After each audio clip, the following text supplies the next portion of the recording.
Confession అంటే మనందరికి idea ఉంది గదా! కన్ఫెషన్ అంటే ఏంటి? ఎవరైనా చెప్తారా? కన్ఫెషన్ అంటే తెలుగులో పలకటం.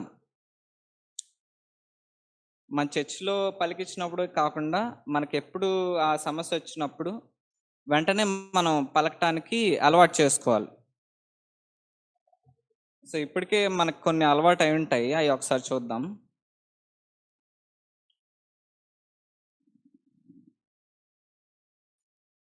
స్వస్థత గురించి మనకెప్పుడన్నా అనారోగ్యం వస్తే ఇలా పలకాలి. చూడండి. 1 పేతురు 2:24లో ఏమనుందంటే, ఆయన పొందిన గాయం చేత స్వస్థత పొంది ఉన్నానని ఉంటది. పలకటం వల్ల మనం ఏం చెప్తామంటే, దేవుడా నేను నీ మాట మీద నిలబడుతున్నాను. కాబట్టి నాకు నువ్వు ఈ వాక్యం ప్రకారం సాయం చెయ్యి అని అడగటం. ఇప్పుడు కోర్ట్‌లో ఏమవుతది మీకేమన్నా ఐడియా ఉందా? కేసు అయితే ఏమవుతది? మనం ఏడుస్తున్నామా లేదా అనే దాన్ని జడ్జి చూడడనమాట. కానీ ఏం చూస్తారు? మనం ఏం మాట్లాడుతున్నాం? అంటే ఏ చట్టం ప్రకారం మాట్లాడుతున్నాం అనేది చూస్తారు. ఒకవేళ అది చట్టంలో ఉంటే అది ఖచ్చితంగా అవుతది. ఒకవేళ ఇతనికి ఇలా చేస్తే ఈ శిక్ష పడాలి అని ఉంటే ఖచ్చితంగా పడతది. అంటే అతను ఏడవటం వల్ల జడ్జి ఏమన్నా ఆగుతాడా? ఆగడు గదా! సో, మనం ఒకవేళ ఏదన్నా పరిస్థితి వచ్చినప్పుడు, అయ్యా యేసయ్య నాకు ఈ పరిస్థితి వచ్చింది. నువ్వు నాకు ఎక్కడున్నావు అసలు నువ్వు? నాకు కనిపించట్లేదు. నా సాయం చేయవా? నన్ను చూడట్లేదా? నా కన్నీళ్ళు నువ్వు చూస్తున్నావా లేదా? అని మనం చాలా సార్లు ఏడుస్తాం. కానీ యేసయ్య దేన్ని బట్టి కదులుతాడు? యేసయ్య కూడా అంతే. ఆయన వాక్యంలో ఏదైతే రాసుందో దాన్ని బట్టే పనిచేస్తాడు. ఒకవేళ వాక్యంలో అరగంట సేపు ఏడిస్తే నేను నీకు బాగు చేస్తాను, ఇంకో గంట సేపు ఏడిస్తే నేను నీకు డబ్బులు ఇస్తానని ఉంటే ఖచ్చితంగా జరిగేది. జరిగేదా కాదా? ఖచ్చితంగా జరిగేది. అరగంట సేపు ఏడిస్తే నువ్వు బాగు చేస్తా అన్నావు కదయ్యా, నేను ఒక అరగంట సేపు ఏడుస్తాను టైం పెట్టుకొని ఏడిస్తే ఖచ్చితంగా బాగా అయిపోయేది స్వస్థత లేని వాళ్ళందరికీ. కానీ వాక్యంలో అలా రాసిలేదు కదా. వాక్యంలో ఏం రాసింది? ఎవరైనా చెప్తారా స్వస్థత గురించి?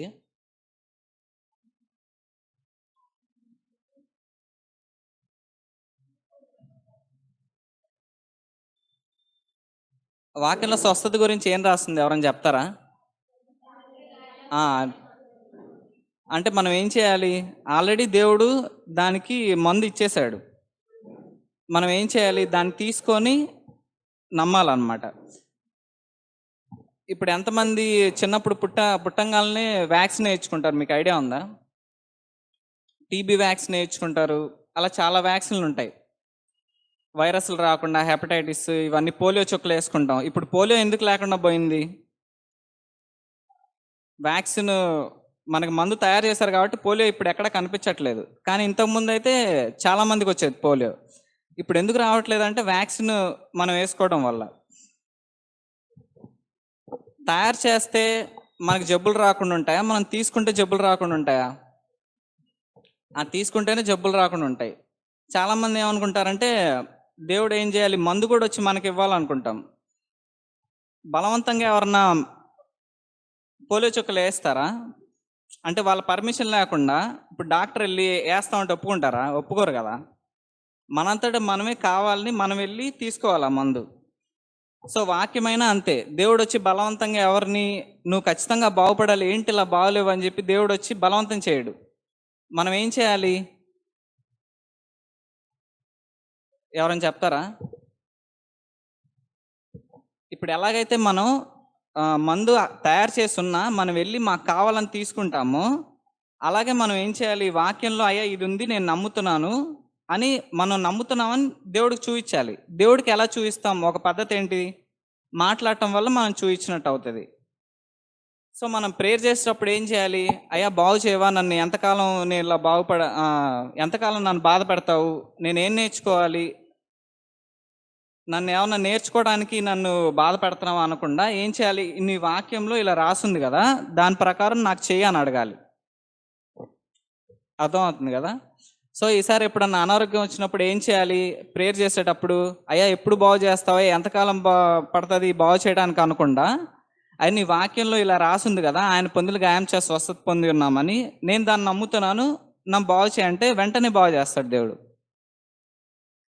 సో మనం నమ్ముతున్నామని తెలియజేయడానికి ఏం చేస్తాం మనం? ఏదైతే వాక్యం ఉందో దాన్ని పలుకుతాం. ఒకవేళ మనం పలకట్లేదంటే ఏమని అర్థం? మనం నమ్మట్లేదని అర్థం. ఇప్పుడు జడ్జి దగ్గర కేసు గెలవాలంటే ఏం చేయాలి? మనకన్నీ తెలిసుంటే సరిపోద్దా? లేదు, అయ్యా జడ్జి గారు ఈ సెక్షన్ ఇలా ఉంది, దీని ప్రకారం మాకు న్యాయం చేయండి అని అడుగుతామా లేదా? మనం అడగకపోయినా లాయర్ అడుగుతాడు, అంతే కదా? ఒకవేళ మన లాయర్కి వాక్యం గురించి ఏం తెలియదు అనుకోండి, అంటే సెక్షన్లు ఏం తెలియకపోతే ఏమవుతుంది? కేసు ఓడిపోతాం, అంతేనా? అంటే నిజంగా మనం దానికి పొందటానికి అర్హులం అయినా సరే వాక్యాన్ని మనం బయటకు చెప్పకపోవటం వల్ల ఓడిపోవచ్చు. సో ఏంటంటే మనం వాక్యాన్ని ఎప్పుడైతే అయ్యా ఇది ఇలా రాసింది, దీని ప్రకారం నాకు చెయ్యి అని అడుగుతామో అప్పుడు వెంటనే మనకి విడుదల వస్తుంది. సో మనం అనారోగ్యంలో ఉన్నప్పుడు ఏం చెప్పాలి? ఆయన పొందిన గాయం చేత స్వస్థత నొంది ఉన్నాము అని పలుకుతూ ఉండాలి. అయ్యా నేను నమ్ముతున్నాను, ఈ వాక్యం ప్రకారం నాకు చెయ్యి అని అడగాలి. ఒకవేళ మన అప్పుల్లో ఉంటే ఏం చేయాలి? అయ్యా ఇది ఇలా రాసింది కదా, అప్పు ఇస్తాం కానీ అప్పు చేయము అని నీ వాక్యంలో రాసింది కదా, సో నేను అది నమ్ముతున్నాను, నాకు అది చెయ్యి అని అడగాలి.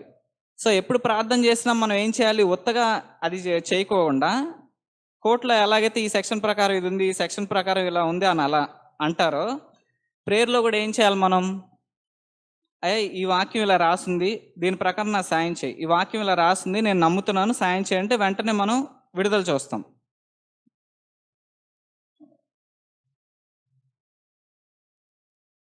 సో ఒకవేళ బలహీనంగా ఉంటే ఏం చెప్పాలి? బలహీనుడు, నేను బలాఢ్యుడిని అనవలను. కానీ చాలామంది ఏమంటారు? అమ్మ బాగా బలంగా ఉన్నావు కదా అంటే, అరే నేనే ఉందమ్మా, నేను బలహీనరాలని అంటాం. అంటే ఇంకా బలహీనంగా అయిపోతాం. సో దేవుడి దయ వల్ల నేను బలంగానే ఉన్నాను, ఎందుకంటే బలహీనుడు బలాఢ్యుడు అనవలను. ఒకవేళ నీరసం అవుతున్నా సరే మన వాక్యంలో రాసింది కదయ్యా, బలహీనుడు బలాఢ్యుడు అనవలనని ఉంది కదా, సో నేను బలవంతుడినే అంటున్నాను, నాకు ఆ వాక్యం ప్రకారం సాయం చేయి అనంటే ఖచ్చితంగా మనం బలం చూస్తాం.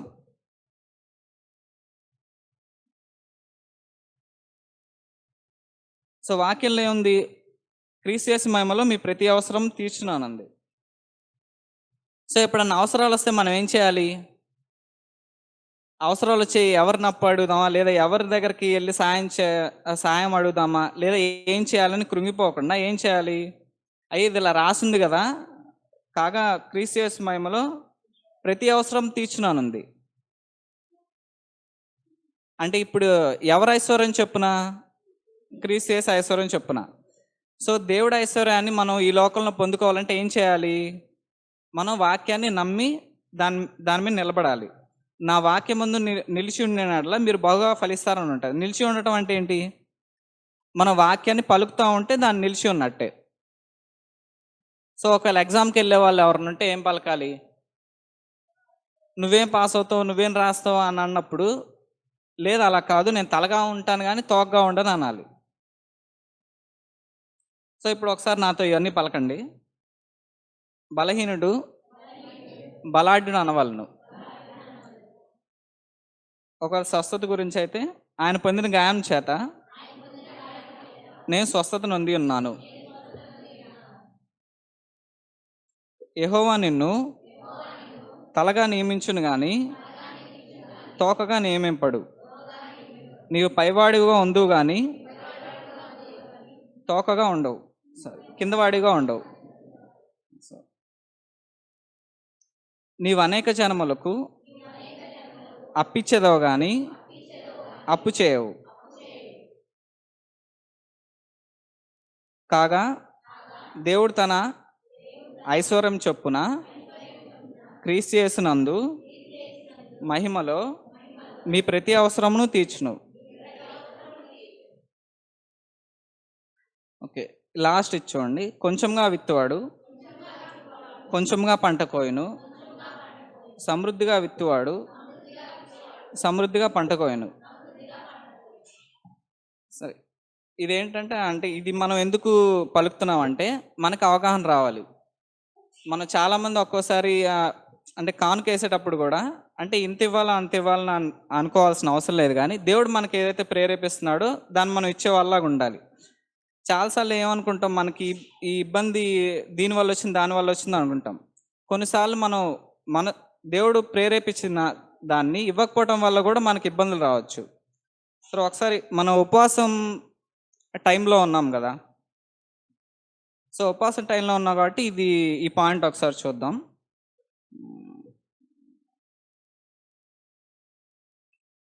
ఎవరి దగ్గర బైబిల్ ఉంటే ఇది తీయండి. 1 సమూయేలు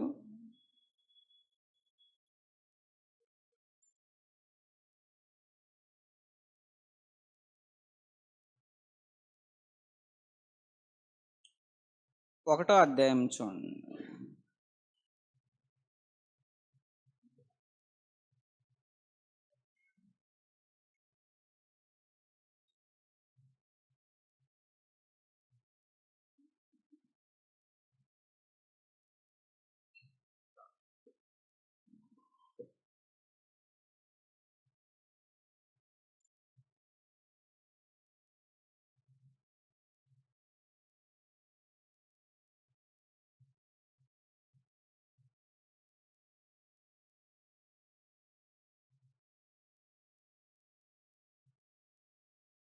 ఇది ఎవరన్నా 10 నుంచి చదవండి.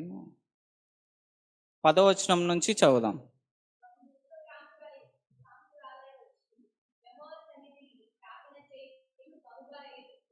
ఓకే.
అది చాలు. అక్కడ ఏముంటదంటే అప్పుడు దాకా ఆవిడ భోజనం ఏం తీసుకోవట్లేదు, ఉపవాసం చేస్తుంది.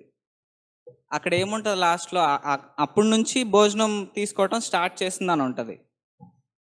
సో ఈవిడ ఉపవాసం చేస్తుంది, కానీ పైన చూస్తే ఆవిడ ఒక మొక్కుబడి కూడా చేసుకుంటది, ఒకవేళ నువ్వు నా కుమారుణ్ణి ఇస్తే నేను నీకు ఇస్తానని. సో ఈవిడ ఉపవాసం చేసినందుకు దేవుడు ఈవిడిని దర్శించి ఈవిడికి కుమారుణ్ణి ఇచ్చాడా, లేకపోతే మొక్కుబడి చేసుకున్నందుకు ఇచ్చాడా అనేది చూసుకుందాం. హన్నా గురించి తెలుసా ఎవరికన్నా? సమూయేలు వాళ్ళ తల్లి. సమూయేలు అనే అతను ప్రవక్త. సో సమూయేలు అంటే ఈవిడికి పిల్లలు లేరు. ఈవిడ పిల్లల కోసం చాలా ప్రార్థన చేస్తుంది, కానీ పుట్టరు. సో చివరికి ఏం చేస్తా అంటే ఈవిడ ఉపవాసం చేసి ప్రార్థన చేస్తున్నప్పుడు దేవుడు ఈవిడికి ఒక ఆలోచన ఇస్తాడు, నువ్వు ఎందుకు మొక్కుబడి చేసుకోకూడదని. సో ఆవిడ ఏం చేస్తా, మొక్కుబడి చేసుకుంటుంది. ఒకవేళ నువ్వు నాకు పిల్లోనికి ఇస్తే, నువ్వు సంతానాన్ని ఇస్తే అది నీకు తిరిగి ఇచ్చేస్తా ఉంటుంది. మొక్కుబడి చేసుకున్న తర్వాత ఈవిడికి సంతానం కలుగుతుంది. సో ఉపవాసం చేయడం స్టార్ట్ చేసినప్పుడు దేవుడు ఏం ఆలోచన ఇచ్చాడు ఈవిడికి, నువ్వెందుకు ఇవ్వకూడదా అన్నాడు. అంటే అనే ఆలోచన దేవుడు ఇచ్చాడు. సో ఇచ్చినందుకే ఈవిడ ఏం చేస్తుంది, ఇంతకాలము బాధపడుతుంది. అయితే ఎప్పుడు ఈవిడికి ఇవ్వాలి అనే ఆలోచన ఎప్పుడు రాలేదు. ఎప్పుడైతే ఉపవాసం చేసిందో దేవుడు ఏ ఆలోచన ఇచ్చాడు, నువ్వు ఇవ్వటం నేర్చుకో అని ఒక చిన్న ఆలోచన ఇచ్చాడు. ఒకవేళ నీకేమన్నా ఇస్తే తిరిగి ఇస్తానని నువ్వు మొక్కుబడి చేసుకో, సంతానం కలుగుతుంది అని ఆలోచన దేవుడి నుంచి వచ్చింది కాబట్టే ఆవిడ అలా మొక్కుబడి చేసుకున్న వెంటనే ఆవిడకి సంతానం కలిగింది. ఒకవేళ దేవుడి నుంచి ఆలోచన రాకపోతే సంతానం కలిగేదా? లేదు కదా. సరే, ఇప్పుడు మనం ఏం గమనించాలంటే ఉపవాసం చేయటం మొదలుపెట్టిన తర్వాత ఉపవాసం చేసినందుకు పిల్లలు పుట్టారా, లేకపోతే ఆవిడ ఇవ్వటం నేర్చుకున్న తర్వాత పిల్లలు పుట్టారా? ఇవ్వటం నేర్చుకున్న తర్వాత ఆవిడకి సంతానం కలగటం జరిగింది. సో ఉపవాసం చేయటం మనం మొదలుపెట్టిన తర్వాత మనల్ని మనం ఏం చేసుకోవాలి? సరి చేసుకోవాలి. ఉపవాసం చేయటం మొదలుపెట్టిన తర్వాత దేవుడు ఏం చూపిస్తాడు? ఉపవాసం చేయడం మొదలుపెట్టిన తర్వాత దేవుడు ఏం చూపిస్తాడు? మనం ఎక్కడైతే తప్పు చేస్తున్నామో అక్కడ అది చూపిస్తాడు మనకి. సో మనం చూపించిన వెంటనే ఏం చేయాలి? అది సరి చేసుకోవాలి. అయితే చాలామంది ఏం చేస్తారు, ఏదన్నా సమస్య రాగానే ఉపవాసం చేస్తాం. 2 రోజులు 3 రోజులు కాదు, 30 రోజులు 40 రోజులన్నా చేస్తాం. కానీ ఉపవాసం చేసి చాలామంది ఏం చేస్తారు, ఉపవాసం చేస్తారు కానీ వాక్యం చదవరు, దేవుని సన్నిధికి రారు. అయితే ఈవిడ అలా కాకుండా ఏం చేస్తుంది? దేవుడి సన్నిధిలో సమయం గడుపుతుంది. దేవుని సన్నిధిలో వాక్యం కూడా చదువుతుంది. సో ఏం చేయాలంటే ఉపవాసం ఉన్నప్పుడు మనం ఖాళీగా బయట తిరగకుండా దేవుని సన్నిధికి వచ్చి, లేదా మనం ప్రత్యేకంగా మన రూమ్కి వెళ్ళి వాక్యం చదవటం నేర్చుకోవాలి. ఉపవాసం చేసినప్పుడు ఖాళీగా ఉండకుండా వాక్యం చదువుతున్నప్పుడు, దేవుని సన్నిధిలో ప్రార్థన చేస్తున్నప్పుడు దేవుడు ఏం చేస్తాడు? మనం ఎక్కడైతే తప్పు చేస్తున్నామో అది చూపిస్తాడు. సో దేవుడు చూపించినప్పుడు వెంటనే మనం సరి చేసుకోవాలి. ఇది చాలా ఇంపార్టెంట్. సరి చేసుకున్నప్పుడు ఏమవుతుంది? మనల్ని ఎప్పటి నుంచో బాధ పెడుతున్న సమస్యలన్నీ ఖచ్చితంగా తొలగిపోతాయి. సో హన్నా ఏం చేసింది ఇక్కడ? దేవుని సన్నిధిలో దేవుడు ఆవిడ ఎక్కడ తప్పు చేస్తుందో చూపించినప్పుడు ఏం చేసుకుంది? సరి చేసుకుంది. సో మనం కూడా ఏం చేయాలి? ఉపవాసం ఉండేటప్పుడు, అయ్యా నేను ఎక్కడైతే తప్పు చేస్తున్నానో అది నాకు చూపించు అని అడగాలి. ఒకవేళ దేవుడు ఏమన్నా ఇవ్వు అని చెప్పాడు అనుకోండి, లేదా పేదవాళ్ళకి ఎవరికన్నా సాయం చేయాలి, నువ్వు ఇంకా సాయం చేయట్లేదంటే మనం వాళ్ళకి చేయాలి. లేదా చర్చిలో మనం మనస్ఫూర్తిగా కానుక ఇవ్వట్లేదంటే ఖచ్చితంగా ఇవ్వాలి. సో దేవుడు ఎవరికన్నా ఇమ్మంటున్నప్పుడు వెంటనే ఇవ్వాలి. లేదా నువ్వు సరి చేసుకో, నువ్వు ఇలా తప్పు చేస్తున్నావు, అది మంచి మార్గం కాదంటే సరి చేసుకోవాలి. పౌలు కూడా సౌలుగా ఉన్నప్పుడు క్రిస్టియన్స్ని చాలా హింసించాడు. దేవుడు అతన్ని దర్శించిన వెంటనే అతను ఏం చేశాడు? మారాడు. కానీ మారేటప్పుడు ఏం జరిగింది? దేవుడు అతను దర్శించిన వెంటనే ఉపవాసం చేశాడు. ఎవరికైనా తెలుసా ఇది? అతని కళ్ళు మూసుకుపోతాయి. దేవుడు దర్శించినప్పుడు ఆ వెలుక్కి అతని కళ్ళు మూసుకుపోతాయి. అప్పుడు వెంటనే ఏం చేశాడు? ఉపవాసం చేశాడు. అయ్యా నేను ఇంతవరకు వెళ్ళిన మార్గం నేను తప్పని గ్రహిస్తున్నాను, ఇక నుంచి ఆ మార్గంలో నడవను, కాబట్టి అది నేను ఊరికే చెప్పట్లేదు, నేను ఉపవాసం ఉండి చెప్తున్నాను. ఉపవాసం ఉండి మరి దేవుడు చూపిస్తాడు నేను నిజంగానే మారాను అని. సో దేవుడు ఎప్పుడన్నా మనం తప్పు చేస్తున్నామని చెప్పినప్పుడు ఏం చేయాలి? మనం వెంటనే సరి చేసుకోవాలి. సరి చేసుకున్నప్పుడు ఏమైంది? కొత్త నిబంధనలో అతను 3వ వంతు దాకా రాశాడు. అంటే దేవుడు అతన్ని అంత గొప్పగా వాడుకున్నాడు. ఇప్పుడు మనం వాక్యం చదువుతున్నాం అంటే ఆయన కూడా చాలా వరకు ఆయన వల్లనే మనకు సాధ్యమైంది. సో ఏం చేయాలి? మనం ఉపవాసం చేసేటప్పుడు, అయ్యా నేను ఎక్కడైతే తప్పు చేస్తున్నానో అది చూపించని అడగాలి ఫస్ట్. ఒకవేళ దేవుడు చూపించినప్పుడు ఏం చేయాలి? వెంటనే సరి చేసుకోవాలి. సరి చేసుకున్నప్పుడు ఏమవుతుంది? దేవుడు మనల్ని ఎప్పటి నుంచో మనల్ని ఇబ్బంది పెట్టే బాధల నుంచి విడిపిస్తాడు, మనకు స్వస్థత కలుగు చేస్తాడు, మనల్ని ఇంకా దీవిస్తాడు. సో మనం అయ్యా నేను మారాను అని ఊరికే చెప్పే కంటే మనం మారి చూపించాలన్నమాట. ఉపవాసం ఊరికే చేయకోకుండా, అయ్యా నేను ఏమన్నా తప్పు చేస్తుంటే నాకు చూపించని సరి చేసుకోవడానికి ఉపవాసం చేయాలి. దేవుడు తప్పును చూపించిన వెంటనే సరి చేసుకోవాలి. అప్పుడు మనం విడుదలని, స్వస్థతని అన్నీ చూస్తాం. దేవుడి వాక్యాన్ని దీవించును గాక. హల్లెలూయా, హల్లెలూయా. దేవుని స్తోత్రములు. దేవుడు మంచి కన్ఫెషన్ మాటలు ఈ లెంటి డేస్లో అందరం ఉపవాసం ఉంటాం, కానీ ఎందుకు ఉంటాం అనేటువంటిది చాలామంది తెలియదు. కొంతమంది ఉపవాసం ఉంటారు. ఒక ఆయన మమ్మల్ని చాలా ఇబ్బంది పెడుతున్నాడు, ఆయనకి ఏమన్నా అవ్వాలా లేకపోతే నేను ఊరికే ఉండనని ఆయన కోసం ప్రార్థన చేస్తానని చేసేవాళ్ళు ఉంటారు కదా. ఆయనకి ఏదో ఒకటి జరగాల, లేకపోతే నేను మాత్రం ఊరికి. ఆ ప్రార్థనలు వింటాడా దేవుడు? ఎవరికైనా ఏమైనా జరగాలి, ఆయనకి హాని జరగాలి, లేకపోతే ఆయనకి ఏదైనా ఇబ్బంది కలగాలి అని ప్రార్థన చేస్తే ఆ ఇబ్బందులు అలాంటివి జరగవు. ప్రార్థన అంటే, ఉపవాసము అంటే మన కోసం ఫస్ట్ సెల్ఫ్ ఎగ్జామిన్, మనల్ని మనం పరీక్ష చేసుకోవడం కోసం ఉపవాసం ఉండాలి. దేవుడు ఏదైనా చూపిస్తే సరి చేసుకోవాలని దేవుడు మాట్లాడితే మనం సరి చేసుకుంటే దేవుడు అద్భుతంగా మనం దీవిస్తాడు, ఉన్నతంగా ఆశీర్వదిస్తాడు. అంతేగాని మా ఆయన ఇబ్బంది పెడుతున్నాడు, నా భార్య ఇబ్బంది పెడుతుంది, లేకపోతే నా ఇరుగు పొరుగు వాళ్ళు ఇబ్బంది పెడుతున్నారు, వాళ్ళకి ఏదైనా అవ్వాలి అని ఈరోజు నేను గట్టిగా ప్రార్థన చేస్తానంటే గట్టిగా మనకి ఏదో ఒకటి తగులుతుంది. అందుకే ఎప్పుడు కూడా అలాంటి ప్రార్థనలు చేయకూడదు. మన దేవుని సన్నిధిలో మన జీవితాలను మనం పరీక్ష చేసుకోవడం కోసము మనం ప్రార్థన చేద్దాం. అలాగే దేవుడు ఏమైనా చెబితే అది చేయడానికి మనం ఇష్టపడదాం. అప్పుడు అద్భుతమైనటువంటి దీవెనలు దేవుడు కలుగు చేస్తాడు. యేసు ప్రభు కూడా బైబిల్ గ్రంథంలో ప్రార్థనలన్నీ కూడా గెత్సెమనే తోటలో కూడా ప్రార్థన చేస్తూ ఉంటే మరణం గురించి, సిలువ మరణం పొందేది అంతా కూడా దేవుడు చూస్తూ ఉన్నాడు. కానీ శిష్యుల్ని, నేను ఇంత బాధలో ఉన్నాను, నా కోసం మీరు ప్రార్థన చేయండి అని శిష్యుల్ని అడగలేదు. ఏమని చెప్తున్నాడు? మీరు శోధనలో ప్రవేశింపకుండానట్లు మెలకువగా ఉండి ప్రార్థన చేయండి, మీకోసం మీరు జాగ్రత్తగా ఉండి మీరు ప్రార్థన చేయాలి అన్నాడే, కానీ నా కోసం ప్రార్థన చేస్తారా లేదా అని అనలేదు. తర్వాత యెరూషలేము వీధుల్లో యేసుప్రభువు సిలువ మోసుకుంటూ వెళ్తూ ఉంటే కూడా అందరూ ఏడుస్తుంటే, చాలా బాధపడుతుంటే, నా కోసం ఏడవకండి, మీకోసం మీ పిల్లల కోసం ఏడవండి. ఈరోజు మనం ఫాస్టింగ్ లెంటి డేస్లో ఎందుకు ఉపవాసం ఉంటున్నామో మనకు తెలియట్లేదు, ఏం ప్రార్థన చేస్తున్నామో మనకు తెలియట్లేదు. అసలు యేసుప్రభు చనిపోయిన దినాన్ని గుడ్ ఫ్రైడే అని పెట్టారు. ఎందుకంటే ఇన్ని ఆశీర్వాదాలు మనకి ఇవ్వడం కోసమే ఆయన మరణించాడు. కాబట్టి ఇవన్నీ కూడా గుర్తు చేసుకొని మనం ఎంతగానో దేవుని స్తుతించి దేవుని ఆశీర్వాదాలు పొందుకోవాలని దేవుడు కోరుకుంటూ ఉన్నాడు. కాబట్టి చిన్న ప్రార్థన చేసుకుందాం. ప్రేమ నమ్మకం కలిగిన మా ప్రియ పరలోకపు తండ్రి, జీవగల మా రక్షక, స్తోత్రం స్తోత్రం స్తుతులు నాయనా. ఈ వారం అంతట్లో మమ్మల్ని ఎంతగానో కాపాడిన దేవుడు అని స్తుతించి ఆరాధిస్తున్నాం. దేవానని ఈ యొక్క పునరుద్ధాన దినంలో మీ సన్నిధిలో చేరి మిమ్మల్ని మహిమపరిచే భాగ్యాన్ని మాకు ఇచ్చినందుకే స్తోత్రం నాయనా. మా జీవితంలో నాయనా ఎన్నో విషయాలు మేము తెలుసుకోవాలని, మా హృదయంలో గ్రహించాలని, మా నోటితో పలకాలని, మా జీవితం అంతా ఆశీర్వాదకరంగా, మా కుటుంబం సంఘం ఆశీర్వాదకరంగా మార్చబడాలని మీరు ఇష్టపడిన దేవుడు అందుకే స్తోత్రం నాయనా. ఎన్నో విషయాలు మేము అజాగ్రత్తగా అశ్రద్ధగా ఉంటున్నాము, మా నోరు తెరిచి పలకడం లేదు నాయన.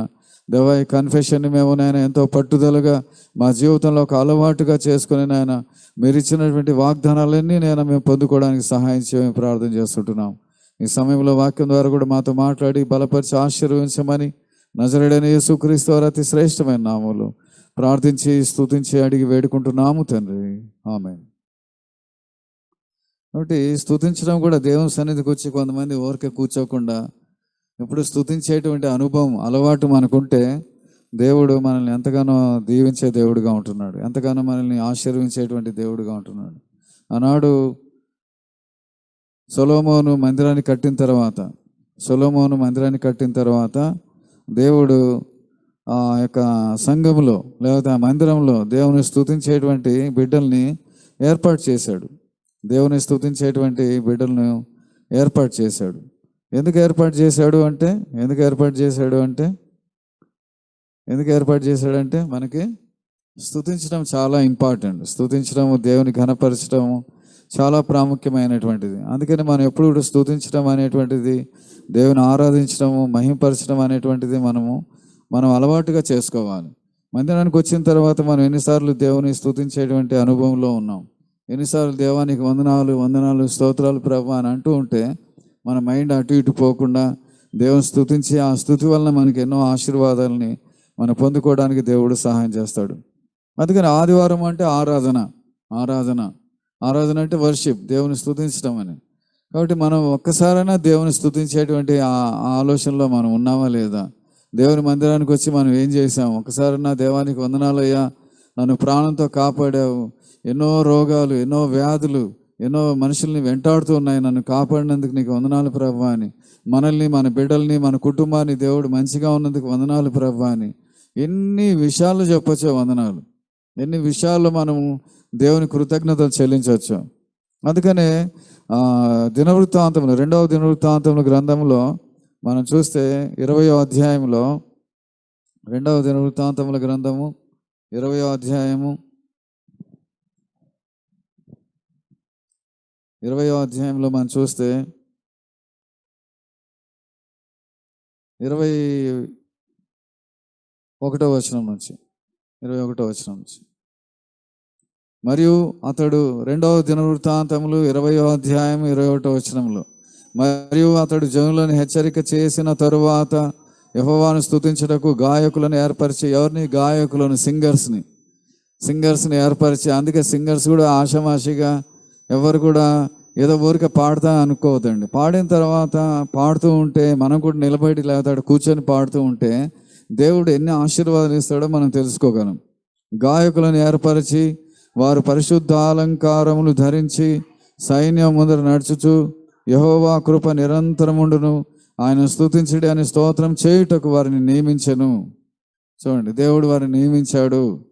తర్వాత 22వ వచనం, వారు పాడుటకు స్తుతించుటకు మొదలు పెట్టగా, వారు పాడడం స్తుతించడం మొదలు పెడతాను. కింద కూర్చున్నా, ఇక నిలబడి పాడుతున్నా, స్తుతించడానికి మొదలు పెడితే యెహోవా యూదా వారి మీదకి వచ్చిన అమ్మోనీయుల మీద, మోయాబీయుల మీదను, షేయూరు మన్యవాసుల మీదను మాటుగాండ్రను పెట్టెను కనుక వారు హతులైరి.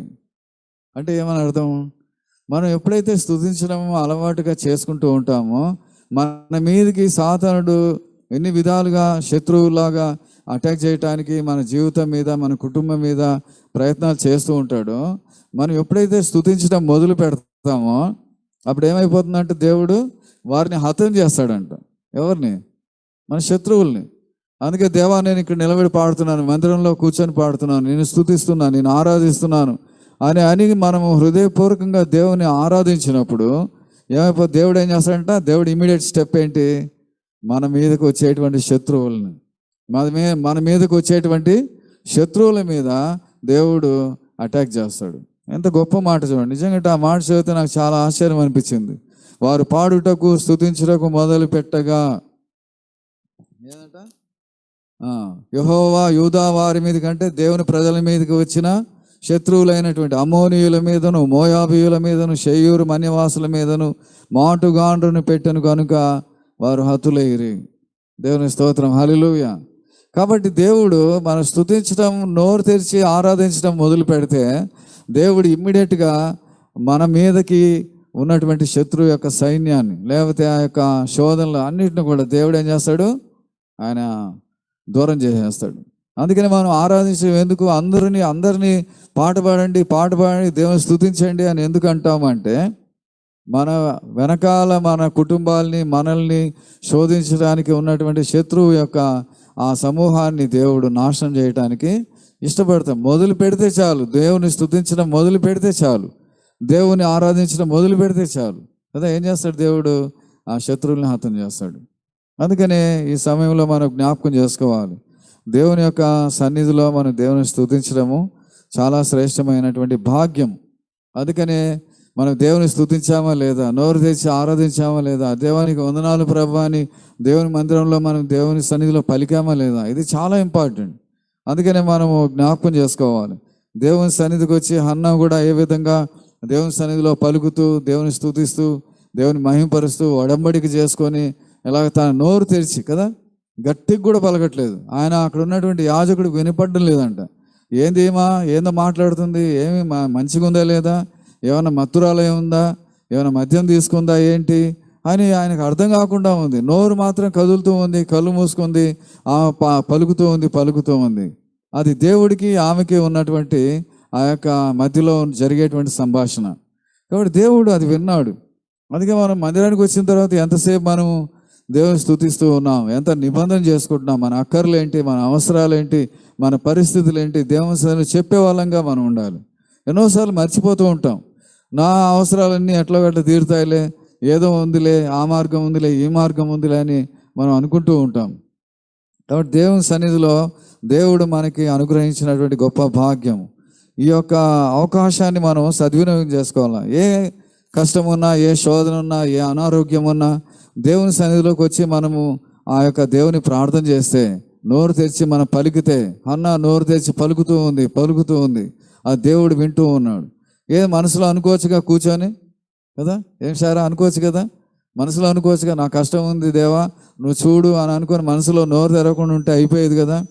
ఎందుకు నోరు తెరిచి పలుకుతుందంటే ఆ యొక్క హృదయంలో ఉండేటువంటిది నోటి ద్వారా బయటకు వస్తే అది కంప్లీట్గా దేవుని మీద ఆధారపడినట్టు అర్థమవుతుంది. లేకపోతే మనం నమ్మాము అనే దానికి రుజువు అది.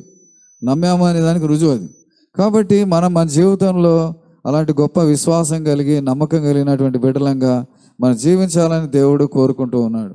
మరి ఈ సమయంలో మనం చూస్తే యోసేపు యొక్క జీవితంలో కూడా కొన్ని విషయాలు మనం చూసుకుందాం. యోసేపు ఆశీర్వదించబడడానికి కారణాలు చాలా ఉన్నాయి. ఏంటి కారణాలు చెప్తారు ఎవరన్నా? యోసేపు ఆశీర్వదించబడడానికి ఉన్నతమైనటువంటి ప్రాస్పరిటీ అందాము, అభివృద్ధిలోనికి రావడానికి తన జీవితంలో చాలా కారణాలు ఉన్నాయి కదా. ఏదైనా కొన్ని చెప్తారా ఏమన్నా? క్షమించడము, ప్రేమించడము, తర్వాత ఇంకా అన్నలు చేసేటువంటి తప్పులు చేయకుండా, అందరు మెజారిటీ పీపుల్ ఏదైతే చేస్తున్నారో అది చేయకుండా ఉండటం, ఇది చాలా తన జీవితంలో ఒక నిబంధన, దేవుడితో నిబంధన చేసుకున్నాడు. ఎందుకు? దేవా నేను తప్పు చేస్తే నీ సన్నిధిలో ఉన్నటువంటి నీ ద్వారా వచ్చే ఆశీర్వాదాలు నేను పోగొట్టుకుంటాను, అందుకని నేను తప్పులు చేయకుండా ఉండటానికి నాకు సహాయం చేయండి అని దేవుని సన్నిధిలో ఎంతగానో జాగ్రత్త కలిగిన వాడుగా ఉన్నాడు. నిజంగా బైబిల్ గ్రంథంలో ఎంతమంది అయితే ఈ జాగ్రత్తలు తీసుకున్నారో వారి దేవుడు ఏం చేశాడంటే చక్క ఉన్నతమైన స్థితిలోని తీసుకుని వెళ్ళాడు. ఎవరైతే అజాగ్రత్తగా ఉంటారో వాళ్ళు ఎక్కడ వేసిన గొంగలి అక్కడే అన్నట్టుగా వారి జీవితంలో ఎంత ప్రార్థన చేసినా, ఎన్ని విషయాల్లో దేవుని అడిగినా వారు పొందుకోలేని వారిగా ఉంటారు. మరి యోసేపు జీవితంలో ఈ యొక్క ఆశీర్వాదాన్ని, అభివృద్ధిని పొందుకోవడానికి కారణం ఏంటంటే ఎదురుగా ఉన్నటువంటి అన్నలు చేసేటువంటి తప్పును చేయకుండా తన జీవితాన్ని చాలా పరిశుద్ధపరుచుకొని జాగ్రత్తగా జీవించిన వాడిగా ఉన్నాడు. ఈరోజు ఎలా అయిపోయింది లోకం అంటే, ఒక ఇద్దరు తప్పులు చేస్తుంటే వాళ్ళు చేస్తుంటే నేనెందుకు చేయకూడదు, ఒక అతను సిగరెట్ తాగుతుంటే నేనెందుకు తాగకూడదు, మా నాన్న తాగుతుంటే నేనెందుకు తాగకూడదు, మా నాన్న మందు తాగితే నేనెందుకు తాగకూడదు కదా, ఇదే అయిపోయింది. కానీ నా జీవితానికి అవసరమైంది పరిశుద్ధత, నా జీవితానికి అవసరమైంది పవిత్రత, నా జీవితానికి అవసరం ఆశీర్వాదం, అభివృద్ధి కలగాలంటే నేను వాటి జోలికి పోకుండా ఉంటే దేవుడు నన్ను ఉన్నతంగా దీవిస్తాడు అనేటువంటి ఆలోచన లేనటువంటి పరిస్థితుల్లోనికి వెళ్ళిపోయి ఎన్నో నష్టాలకు గురైనటువంటి వారుగా ఉంటున్నారు. అందుకనే ఈ యొక్క యోసేపు జీవితంలో ఆ యొక్క అద్భుతమైనటువంటి ఆశీర్వాదాలు పొందుకోవడానికి కారణం ఏంటంటే వాళ్ళందరూ చేసేటువంటి మెజారిటీ పీపుల్ చేసే తప్పులను చేయకోకుండా తను జాగ్రత్తగా తను పవిత్రపరుచుకొని దేవుని సన్నిధిలో నిందారహితుడిగా జీవించినందువలన దేవుడు ఏం చేశాడంటే అద్భుతమైనటువంటి ఆ యొక్క దర్శనాలను ఇచ్చాడు. డ్రీమ్స్, విజన్స్ కదా, మనం ఏమంటాము, దర్శనాలు అంటాము, లేదా కళలు అంటాం. ఎంత మంచి కళలు ఇచ్చాడు, ఎవరికి లేనటువంటి కళలు ఇచ్చాడు కదా. ఏం కళలు వచ్చాయి? 2 దర్శనాలు, 2 కళలు ఇచ్చాడు దేవుడు కదా. సూర్యచంద్ర నక్షత్రాలు కూడా ఆయనకి సాగిలపడి నమస్కారం చేస్తున్నట్టు, ఒక చేనులో అంతా కూడా పంట కోసేసి ఆ పనులు కట్టింటే ఆ యొక్క ఒక పన లేచిన పెడితే అన్ని పనులు ఆ యొక్క సాగిలపడి నమస్కరిస్తున్నట్టు, ఈ కళలు గురించి వాళ్ళకి చెబితే, అన్నలకు చెబితే ఏం చేశారు? వాళ్ళు పగబట్టారంట. అసూయ, ద్వేషము, లేకపోతే చంపడానికి ప్రయత్నం చేశారు. అయినా కూడా యోసేపు జీవితంలో ఉన్నటువంటిది ఏంటంటే ఆ యొక్క ప్రతీకారము, ద్వేషం అనేటువంటి చూపించకుండా తన జీవితంలో జాగ్రత్తగా కాపాడుకోవడం, తన జీవితంలో దేవుడిచ్చిన దర్శనాల్ని గట్టిగా పట్టుకోవడం కదా. మనం కూడా ఈ కన్ఫెషన్ వాక్యాలు ఒక వజ్రాలు లాంటి వాక్యాలు అవి కదా. ఈ లోకంలో ఎవరు ఇవ్వలేనటువంటి వాక్యాలు. ఎక్కడ ఒక మనిషి దగ్గరికి వెళ్ళి, ఒక డాక్టర్ దగ్గరికి వెళ్ళి ఏమండి బాగు చేయండి అని అంటే కూడా బాగు చేయలేము, అయ్యా మా వల్ల కాదు, అయినా ప్రయత్నం చేస్తామని ఏదో మందులు ఇచ్చేటువంటి పరిస్థితి. అదే యేసుప్రభు నామంలో అద్భుతమైనటువంటి ఆశీర్వాదాలు ఉన్నాయి. కాబట్టి ఆ యొక్క 12 సంవత్సరాల రక్తస్రావం కలిగిన స్త్రీ కూడా అందరూ ఎంత ప్రయత్నం చేసినా తనకు కుదరలేదు, బాగవ్వలేదు. చివరిగా దేవుని యొక్క సన్నిధిలో ఉండేటువంటి ఆశీర్వాదాలు తెలుసుకొని దేవుని సన్నిధికి రావడానికి ప్రయత్నం చేసింది. ఎప్పుడైతే విశ్వాసంతో నమ్మి స్వస్థపరిచే దేవుడు ఉన్నాడు, నా జీవితాన్ని ఆశీర్వదించే దేవుడు ఉన్నాడు, నన్ను స్వస్థపరిచే దేవుడు ఉన్నాడు అని నమ్మి ఎప్పుడైతే యేసుప్రభు దగ్గరికి వచ్చి వస్త్రపు చెంగును ముట్టుకుందో బాగైపోయింది. ఏమన్నా డబ్బులు ఇచ్చిందమ్మా? డబ్బులు ఇవ్వలేదు, ఏమి ఇవ్వలేదు. ఏం చేసింది? విశ్వాసంతో. కాబట్టి వాక్యాన్ని గట్టిగా పట్టుకుంది. ఆయన స్వస్థపరిచే దేవుడు, ఆయన ఆశీర్వాదం ఇచ్చే దేవుడు, ఐశ్వర్యం ఇచ్చే దేవుడు, మనల్ని తలగా ఉంచే దేవుడు, అప్పిచ్చేవారిగా చేసేటువంటి దేవుడు. ఇవన్నీ కూడా మనం పలుకుతూ ఉండాలా. ఇవన్నీ కూడా ఏదో ఆషామాషిగా మన జీవితంలో తీసుకుంటే జరగదు. ఎందుకంటే ఆషామాషిగా తీసుకుంటే జరగదు. మనం కూడా అనుకుంటాం మా సంఘం కూడా, మా ఇంటికన్నా మా సంఘం ఇంకా బాగుండాలి ప్రభు అనుకుంటాం. ఇంకా ఏమేమి కావాలో సంఘంలో అని మేము ప్రార్థన చేసుకొని ప్రయాసపడుతూ ఉంటాం. ఈ యొక్క స్క్రీన్ మీద సరిగా లైట్లు వేస్తే సరిగ్గా కనపడడం లేదు కదా, అందుకని ఈ వారం తీసేస్తాం. వచ్చే వారం ఇంకోటి వస్తుంది స్క్రీన్ బదులు. అది ఏమొస్తుంది? ఇక్కడ ఒక పెద్ద టీవీ వస్తుంది. టీవీ లైట్లన్నీ వేసినా కూడా బాగా కనిపించి మనం చూడడానికి అన్నీ కూడా వీలయ్యేటువంటి ఒక పెద్ద టీవీ. కాబట్టి దేవా మా యొక్క సంఘాన్ని దీవించు, మా కుటుంబాన్ని దీవించు, మీరు ఇచ్చిన వాగ్దానాలు ఉన్నాయి కదా అని మనకైనా గట్టిగా పట్టుకొని మనము ప్రార్థన చేస్తే దేవుడు అడుగు వాటికంటే, ఊహించే వాటికంటే అత్యధికమైన మేలు ఇస్తాడు. కాబట్టి మనం ఏం చేస్తామంటే అన్నీ నమ్ముతాము, అందరినీ నమ్ముతాం, కానీ మందులు నమ్ముతాం, కానీ ఈ టాబ్లెట్ వేసుకుంటే ఇది పోయిద్ది అని నమ్ముతాం, కానీ ఈ వాక్యాన్ని నా నోట్లోంచి పలికితే ఇది పోయిద్ది అనేటువంటి, లేకపోతే ఇది నాకు జరుగుతుంది అనేటువంటిది మాత్రం మనం నమ్మలేం. కాబట్టి ఇది యోసేపు జీవితంలో కలిగినటువంటి గొప్ప ఆశీర్వాదం ఏంటి అంటే, తను దేవుడు ఇచ్చినటువంటి దర్శనాల్ని గట్టిగా పట్టుకున్నాడు. పరిస్థితి చూస్తే ఏమో అన్నలు ద్వేషిస్తూ ఉన్నారు, పగబడుతూ ఉన్నారు. తన జీవితంలో నువ్వు ఎలా పైకి వస్తావు అని ఒక ఛాలెంజింగ్గా తీసుకున్నటువంటి పరిస్థితులు ఉన్నాయి. కానీ తన జీవితంలో ఎప్పుడు కూడా ఆ పరిస్థితులను చూడకుండా దేవుని వైపే చూస్తూ ఆ వాగ్దానాల్ని, ఆ దర్శనాల్ని గట్టిగా పట్టుకొని ప్రార్థన చేసుకుంటూ ఉన్నాడు. ఈ లోకంలో ఉన్నటువంటి పరిస్థితులన్నీ కూడా చూడకుండా, పట్టించుకోకుండా దేవుని యొక్క వాగ్దానాన్ని గట్టిగా పట్టుకొని, దేవా నువ్వు ఇచ్చిన వాగ్దానాలు ఉన్నాయి, నమ్మదగిన దేవుడు, ఈ వాగ్దానాలు నువ్వు ఇచ్చావు, ఈ దర్శనాలు నువ్వు ఇచ్చావు, నువ్వు నెరవేర్చు ప్రభా అని దేవుని సన్నిధిలో ప్రార్థించి పొందుకుంటూ ఉన్నాడు. ఎన్ని సంవత్సరాలు పట్టిందమ్మా? ఎన్ని సంవత్సరాలు పట్టింది? ఆ యొక్క దర్శనాలు ఇచ్చిన సమయానికి, నెరవేర్చినటువంటి సమయానికి ఎంత సమయం పట్టింది తెలుసు ఎవరికన్నా? 13 సంవత్సరాలు పట్టింది. 17 సంవత్సరాలప్పుడు ఆ దర్శనం వచ్చి, ఆ కష్టాలు వచ్చి ఆయన అమ్మివేస్తే, ఐగుప్తు దేశానికి వెళ్ళిన తర్వాత 30వ సంవత్సరంలో ఆయన సింహాసనం మీద కూర్చుంటాడు.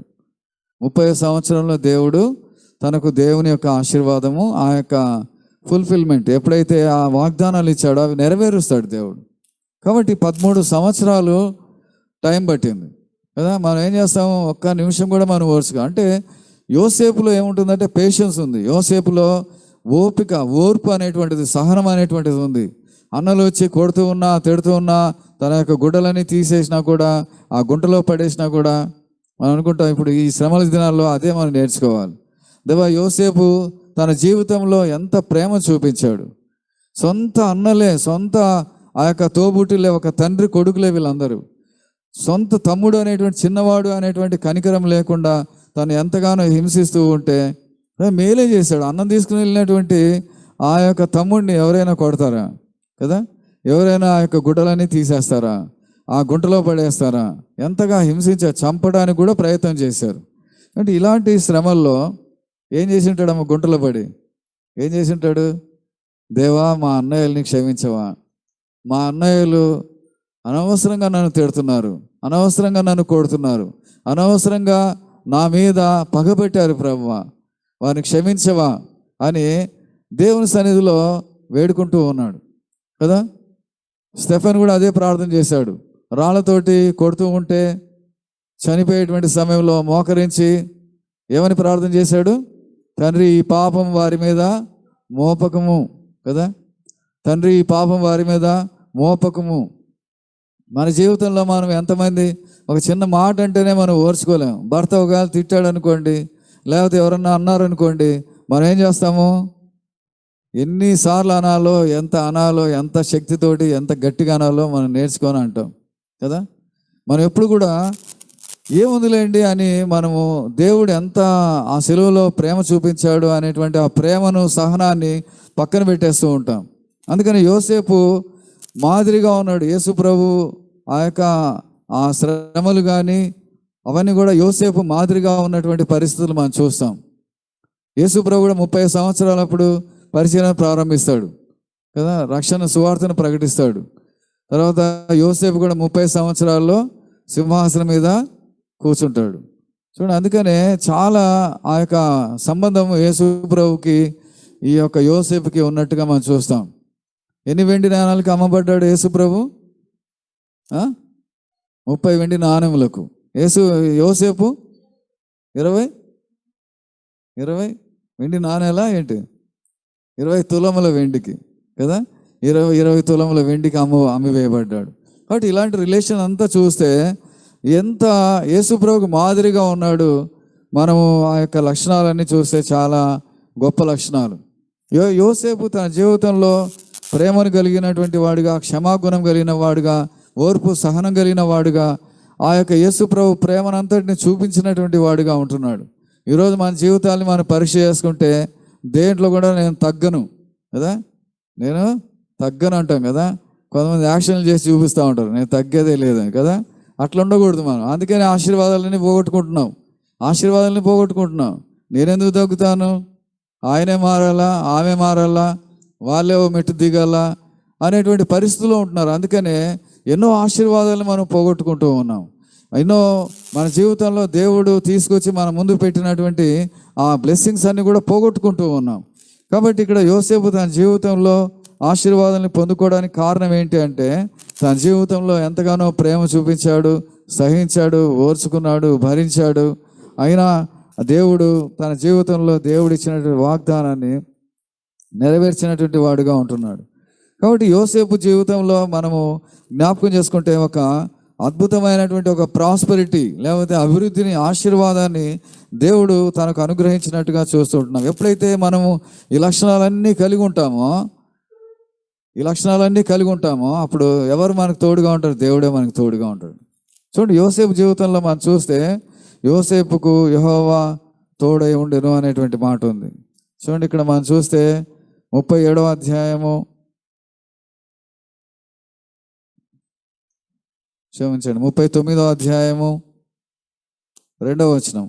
యెహోవా యోసేపునకు తోడై ఉండెను గనుక అతడు వర్ధిల్లుచు తన యజమానుడకు ఐగుప్తుని ఇంట ఉండెను. యెహోవా యోసేపునకు తోడై ఉండెను గనుక, దేవుడు అతనికి తోడై ఉన్నాడు కాబట్టి. ఎందుకు తోడుగా ఉంటాడమ్మా? ఊరికి తోడుగా ఉంటాడా దేవుడు?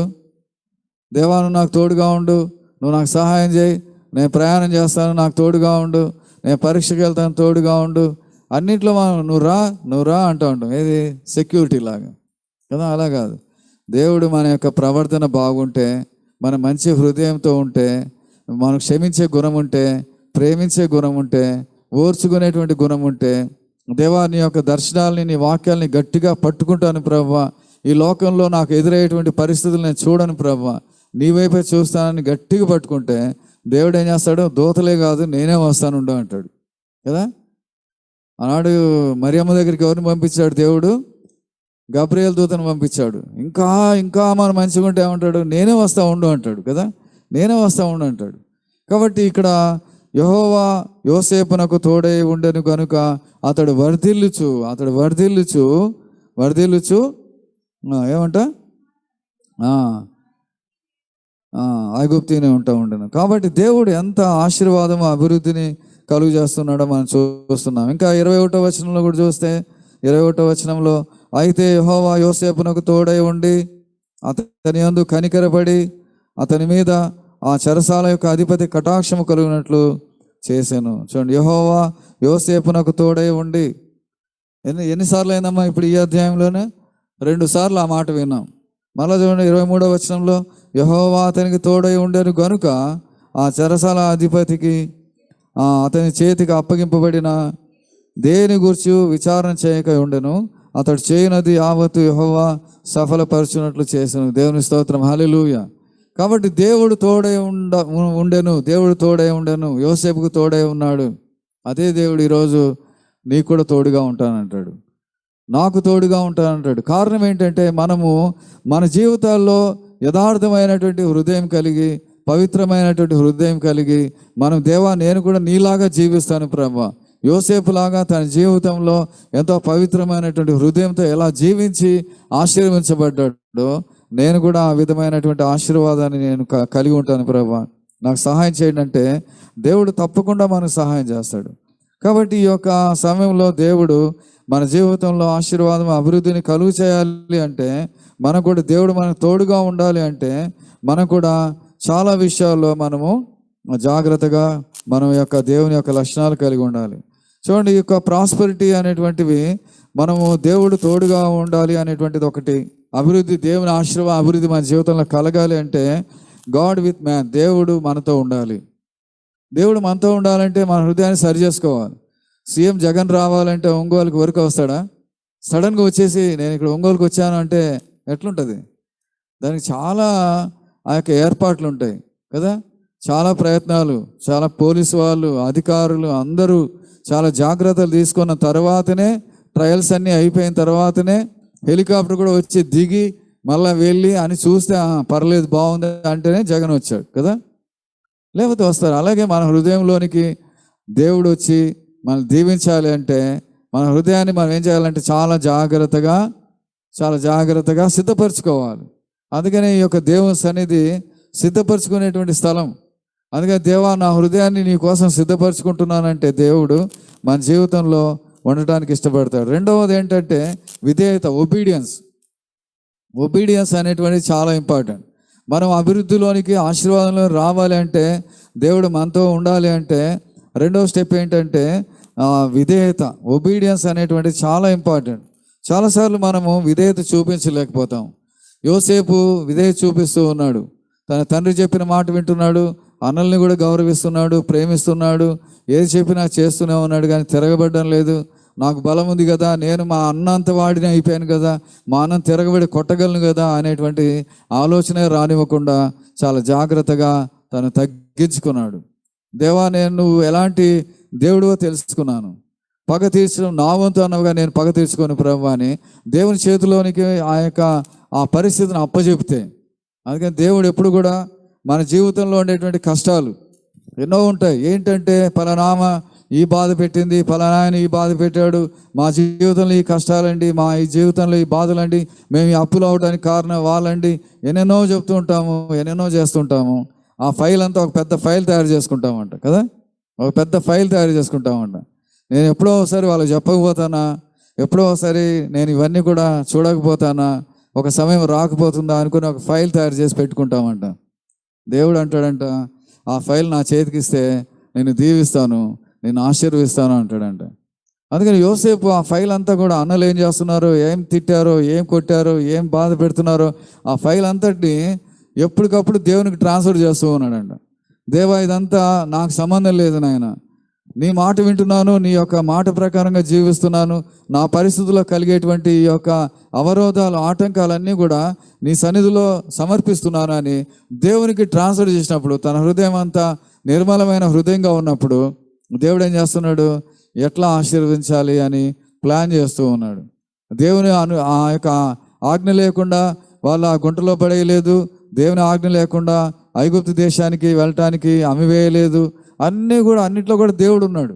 అందుకని ఓర్చుకున్నాడు, నోరు తెరవలేదు కదా, మౌని అయిపోయాడు. ఎందుకు అమ్ముతున్నారు అన్నయ్య, నేను డాడీకి చెప్తాను, ఇంటికి వచ్చి ఊరుకుంటానా అని అనలేదు కదా.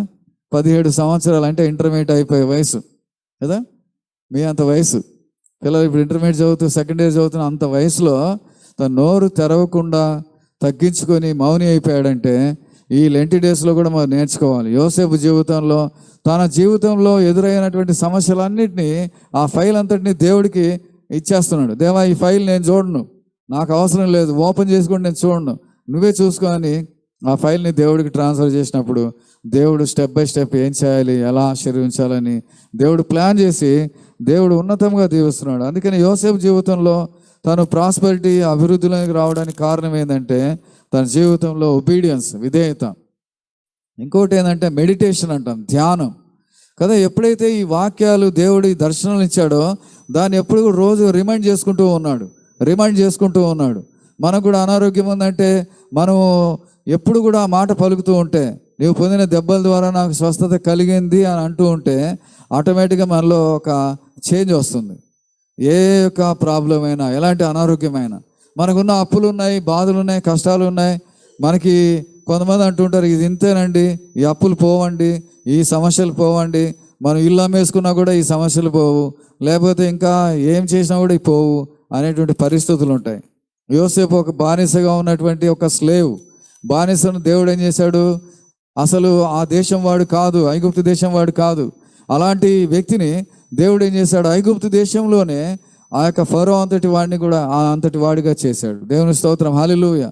కారణం ఏంటి అంటే, తన జీవితంలో దేవుని వాక్యాన్ని గట్టిగా పట్టుకుంటే ఎక్కడైనా దేవుడు, ఏ దేశంలో అయినా కూడా దేవుడు ఆశీర్వదించడానికి సమర్థుడు అని రుజువుపరిచాడు. కాబట్టి మన జీవితంలో మనం జ్ఞాపకం చేసుకోవాలి. తర్వాత తన జీవితంలో ఇంకొకటి ఏంటంటే ఫెయిత్, విశ్వాసం చాలా ఇంపార్టెంట్. విశ్వాసం అనేటువంటిది, విశ్వాసం లేకుండా దేవునికి ఇష్టడై ఉండటం అసాధ్యము. దేవుని దగ్గరకు వచ్చేటువంటి వాడు దేవుని యొక్క వాగ్దానాలు నమ్మదగినవని ఎంచి ఆ దేవుడు దయచేస్తాడని నమ్మి విశ్వాసంతో జీవించాలి. కాబట్టి నా జీవితం అయిపోయిందిగా, దేవుడు వాగ్దానాలు ఇచ్చాడు, దేవుడు 2 దర్శనాలు ఇచ్చాడు, సూపర్గా నన్ను దీవిస్తా అన్నాడు. ఏంటి నా పరిస్థితి, మా అన్నలు ఇలా చేస్తున్నారు, మళ్ళీ నన్ను ఏంటి అమ్మేశారు, మళ్ళీ ఏంటి నేను బానిసగా ఐగుప్తు దేశానికి వచ్చాను, ఇంకా నా జీవితం ఇంతేనా అని ఏడవలేదు. ఏడ్చాడా? ఏడవలేదు. కానీ తన జీవితంలో ఆ యొక్క గొప్ప విశ్వాసాన్ని కలిగినటువంటి వాడుగా ఈ యొక్క యోసేపు ఉంటూ ఉన్నాడు. తర్వాత సీకింగ్ గాడ్, దేవునే వెతుకుతూ ఉన్నాడు అన్ని విషయంలో.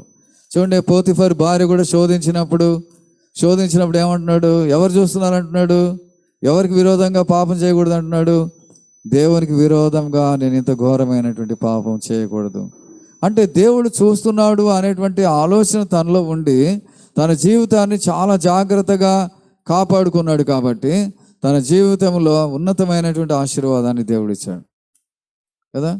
ఎన్నో ఉంటాయి మనకి ఈ లోకంలో, ఎన్నో ఉంటాయి, ఎన్నో ఆశలు, ఎన్నో కోరికలు. ఈ లోకంలో ఏదేదో సాధారణ ముందు తెచ్చి పెడుతూ ఉంటాడు. అలాంటి సమయంలో, దేవా నీ వాగ్దానాలు ఏంటి, నువ్వు ఇచ్చినటువంటి దర్శనాలు ఏంటి, నువ్వు నన్ను ఏ విధంగా దీవిస్తా ఉన్నావు, ఆశీర్విస్తా ఉన్నావు, నువ్వు ఇచ్చిన వాగ్దానాలు ఉన్నాయి కదా అని ఆ వాగ్దానాలను ఒక్కసారిగా మనం చూసుకొని పలుకుతూ ఉంటే దేవుడు అద్భుతమైనటువంటి ఆశీర్వాదాలు దేవుడు మనకు అనుగ్రహిస్తాడు. అందుకనే దేవుడు ఆ యొక్క వాగ్దానాలు మన జీవితంలో నెరవేర్చబడాలి అంటే మనము చాలా విశ్వాసంతో మనం జీవించాలి. యోసేపు జీవితంలో ఈ విశ్వాసాన్ని కలిగిన వాడిగా ఉన్నాడు కాబట్టి మనం అనుకుంటాము తనకేం బైబిల్ ఉందా, ఏముంది, ఏం లేదు కదా అంటాం. తన హృదయంలో ఒక సిద్ధపాటు కలిగి ఉన్నాడు. తన హృదయమే దేవునికి ఒక ఆలయంగా చేసుకున్నాడు. తన హృదయంలోనే దేవునితో ఒక మెడిటేషన్ చేసుకుంటూ ఉన్నాడు, ధ్యానం చేసుకుంటూ ఉన్నాడు. హన్నా ఏ విధంగా దేవుని మందిరంలో తన మనసులోనే పలుకుతూ ఉందో దేవుడు విన్నాడు. అదే రీతిగా తను ఎక్కడున్నా, ఏం పని చేస్తున్నా తన యొక్క హృదయంలోంచి, ఆ నోట్లో పెదల్లోంచి పలుకుతూ ఉన్నాడు. చాలామంది చూస్తూ ఉంటాము, కూర్చున్నప్పటి నుంచి దేవానికి వందనాలు, నీకు స్తోత్రాలు ప్రభాని నోరు తెచ్చి పలుకుతూ ఉంటారు. పక్కన వాళ్ళు కూడా వినపడకపోయినా వాళ్ళు నోరు తెచ్చి పలుకుతూ ఉంటారు. ఒకవేళ 100 సార్లు పలుకుతారో 1000 సార్లు పలుకుతారో తెలియదు, కానీ దేవుడు వారిని ఎంతో అద్భుతంగా దీవిస్తాడు, ఎంతో ఉన్నతంగా దేవుడు కాపాడుతాడు వారిని. అందుకనే ఈ మెడిటేషను ఇవన్నీ కూడా తన జీవితంలో కలిగి ఉన్నాడు. అందుకనే దేవుడు చూస్తున్నాడు, దేవుడు ఆశీర్వదించే దేవుడు ఉన్నాడు, ఆ వాగ్దానాలు నా జీవితంలో త్వరలో నెరవేరుస్తున్నాడు అని గొప్ప విశ్వాసంతో తను జీవించాడు. కాబట్టి దేవుడు ఇచ్చినటువంటి ఆ యొక్క వాగ్దానాలని స్వతంత్రించుకోవడానికి ఇష్టపడుతూ ఉన్నాడు. దేవుడు ఇచ్చినటువంటి ఆ వాగ్దానాన్ని స్వతంత్రించుకోవటానికి చేసినటువంటి పనులు ఏంటంటే ప్రేమించటము కదా, ద్వేషం అనేది లేకుండా ఉండటము, తర్వాత పగ తీర్చుకోకపోవడము, బాధ్యతగా ఏదైతే పనులున్నా శత్రువైనా కూడా చేశాడు. అంటే అన్నలు పగ తీర్చుకునే వారుగా ఉన్న ఆహారం తీసుకెళ్ళి ఇచ్చాడు. పోతిఫర్ ఇంట్లో ఉన్నాడు, ఆశీర్వించబడ్డాడు. ఆ యొక్క భార్య శోధిస్తూ ఉన్నా ఆమెను ప్రేమించాడు, గౌరవించాడు. అలాగే చెరసాలకు వెళ్ళాడు, చెరసాలలో కూడా తన బాధ్యతలు జరిగిస్తూనే ఉన్నాడు, నెరవేరుస్తూనే ఉన్నాడు. ఏ విషయంలో కూడా నేను ఎందుకు చేయాలి అనే నిర్లక్ష్యంగా లేడు. కాబట్టి పనులన్నీ కూడా బాధ్యతగా, పనులన్నీ కూడా నెరవేర్చినటువంటి వాడుగా ఉంటున్నాడు. తర్వాత తన జీవితంలో ఆ యొక్క సమస్త విషయంలో కూడా నమ్మకత్వం అనేటువంటిది మనం చూస్తున్నాం. అంతేకాకుండా ఈ పాపాన్ని ద్వేషించిన వాడిగా ఉంటున్నాడు. పాపాన్ని ద్వేషించి దేవుని ప్రేమించిన వాడిగా ఉంటున్నాడు కాబట్టి తన జీవితంలో ఉన్నతమైనటువంటి ఆశీర్వాదాలు తన జీవితంలో పొందుకున్నట్టుగా మనం చేస్తుంటున్నాం. అందుకని ఈ లెంటి డేస్లో మనం జ్ఞాపకం చేసుకోవాలి, దేవుని యొక్క సన్నిధిలో సొంత అన్నలే తను ద్వేషించిన, పట్టుకొని హింసించిన యేసుప్రభులాగా తను మౌని అయిపోయి దేవునికి అప్పగించుకున్నాడు. దేవా, నువ్వే ఆ యొక్క నా విషయంలో సహాయం చేయి ప్రభు అని. ఎక్కడున్నా ఎలా ఉన్నా నువ్వు వాగ్దానం ఇచ్చావు, ఆ వాగ్దానాన్ని గట్టిగా పట్టుకుంటున్నానని. కాబట్టి మనకు కూడా దేవుడు ప్రతిరోజు దేవుని వాక్యం ద్వారా ఎన్నో వాగ్దానాలు ఇచ్చి ప్రతిరోజు మనల్ని బలపరచాలని, దీవించాలని, ఆశీర్వించాలని కోరుకుంటుండగా మనం కూడా మన జీవితాన్ని జ్ఞాపకం చేసుకుందాం. దేవా, ఈ వాగ్దానాలు నేను గట్టిగా పట్టుకుంటాను ప్రభు. ఒకవేళ వాగ్దానాలు ఏం తెలియకపోతే అడుగుదాం, దేవా నాకు ఈరోజు ఈ పరిస్థితి ఉంది, నాకు సహాయం చేయంటే దేవుడు అద్భుతంగా సహాయం చేస్తాడు. అందుకని యోసేపు దీవించబడ్డానికి కారణం ఏంటి అంటే తన జీవితంలో తన అన్నలు చుట్టూవారు ఉన్నటువంటి ఇరుగు పొరుగు వారు చేసేటువంటి పనులు చేయకుండా తన జీవితాన్ని జాగ్రత్తగా పవిత్రపరచుకోవడానికి ఇష్టపడ్డాడు. తర్వాత తండ్రి చేత ప్రేమించబడ్డాడు, దేవుని చేత ప్రేమించబడ్డాడు. అందుకని తన జీవితంలో గొప్ప ఆశీర్వాదాన్ని దేవుడిచ్చాడు, మంచి దర్శనాలు ఇచ్చాడు, మంచి వాక్యాలు ఇచ్చాడు. మనం కూడా దేవుడు ఇచ్చినటువంటి వాక్యాల్ని, దర్శనాల్ని గట్టిగా పట్టుకొని మనం ప్రార్థన చేసుకుంటూ ఉంటే, ధ్యానిస్తూ ఉంటే దేవుడు ఉన్నతమైనటువంటి శిఖరాలను మనల్ని దేవుడు తీసుకుని వెళ్తాడు. ఏ ఆటంకం వచ్చినా, ఏ శోధన వచ్చినా వాటి నుంచి దేవుడే ఆ ఫైల్ అంతటిని దేవుడికి ట్రాన్స్ఫర్ చేస్తే ఏం చేస్తాడు? దేవుడే ప్రతీకారం తీర్చుకొని దేవుడు సహాయం చేస్తాడు. తర్వాత ఇంకోటి ఏంటంటే, దేవుడు యోసేపు జీవితంలో ఒక ఉన్నతమైన స్థితిని ఇచ్చిన తర్వాత ఎప్పుడైతే ఆ యొక్క అన్నలు అందరూ కూడా ఆహారం కోసం వస్తారు, పగ తీర్చుకోకుండా ఆ సమయంలో కూడా 13 ఏళ్ళ తరువాత ప్రేమించి వారికి సహాయం చేసి మరలా నా ప్రజలందరూ ఐగుప్తు దేశంలోనికి రావాలని కోరికతోటి ఫరోను అడిగి మళ్ళీ వాళ్ళందరినీ ఐగుప్తు దేశంలో తీసుకొని వచ్చి వారందరినీ రక్షించడం కోసం ఒక ఏర్పడినటువంటి ఒక గొప్ప వ్యక్తిగా ఉంటున్నాడు. కాబట్టి మన జీవితంలో మనం జ్ఞాపకం చేసుకోవాలి, యోసేపు అంటే ఫలించేడు కొమ్మ. మనం కూడా అంటాం, అందరు పాస్ అవ్వాలని ఉందంటే అందరూ పాస్ అవ్వాలని ఉంది, అందరూ ఆశీర్వాదం కావాలంటే అందరికి ఆశీర్వాదం కావాలి.